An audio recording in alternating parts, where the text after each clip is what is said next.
Hello, fellow students. I hope you enjoy my presentation today as I go through history about an events that happened in the Philippines that helped mold their current existence. See, every nation and country go through events that change their history and change the landscape of their country. For example, the independence of the United States, the fall of the Berlin Wall, Hitler's reign of terror, and the ousting of Saddam Hussein in Iraq. All of these are examples, but today I want to discuss a major event that molded democracy for my home country, the Republic of the Philippines. We will briefly go through history in the Marcos regime from 1965 to 1986. President Marcos won the election in 1965, and he vowed to make the nation great again. The first term was great economically, but the second term was filled with controversy and violence. The 1971 Constitutional Convention was convened to rewrite the 1935 Constitution. However, rumors boiled that delegates were being paid off to vote against a proposal to prohibit the term of a president. Students protested the streets due to government corruption, high tuition, and abuse of the military. The most violence took place in January 1970, where 6 students were killed and hundreds more injured while they were trying to storm the president's home in protest. Also, there was alleged rumors that pro-Marcos groups bombed a political rally where 8 students were killed and hundreds more injured.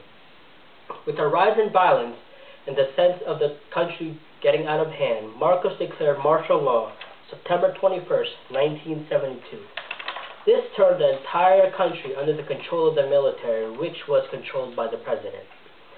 But it was also believed that Marcos did this not to control the violence, but to stay in power, because there was no constitutional law that states how long a martial law can be held. He also abolished Congress, which made him a one-man ruler of the Philippines. He ignored a lot of constitutional rights by arresting people who went against him. Some even went missing and never to be found. Benigno Aquino Jr. was an opponent of Marcos. He was arrested for 8 years for going against Marcos.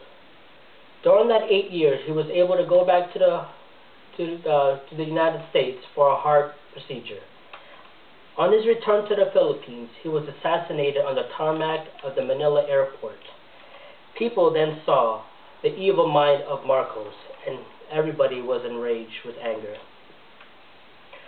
Marcos then held a snap election to prove that he wasn't a dictator. So he ran against Benigno Aquino's wife, Corazon Aquino. Aquino, though, lost the election, but it wasn't too long until people started to see that the election was fixed. There were missing ballot boxes, massive vote buying, and votes from people who never even existed. It was one of the most publicized and confusing elections in the Philippine history. The election was then condemned by every nation of the world except the Soviet Union. Marcos then lost all support from the world leaders, and he was losing control of the country fast. Shortly after, a massive movement started by Corazon Aquino and a group of military coup who went against Marcos. They started the famous EDSA rally. Even with threats from Marcos that he will use brute force to stop the movement, millions came to the street of EDSA to stand up against the regime of Marcos. 2 of Marcos' second and third in command announced on February 1986 that they will break away from Marcos and join Corazon Aquino. Even by threats of Marcos, they ignored him and continued to support Aquino's movement. Marcos lost all control of his regime and was forced into exile, and the people named Corazon Aquino the President of the Philippines and the first woman President of the Philippines. In conclusion, this was the beginning of a new democracy that was accomplished by the people who stood up to a government for what is right. Finally, the people were free. The democracy people searched for was in their hands. The help of millions and the heart of Corazon Aquino, they were able to overthrow a dictator and begin a democracy once again. Thank you.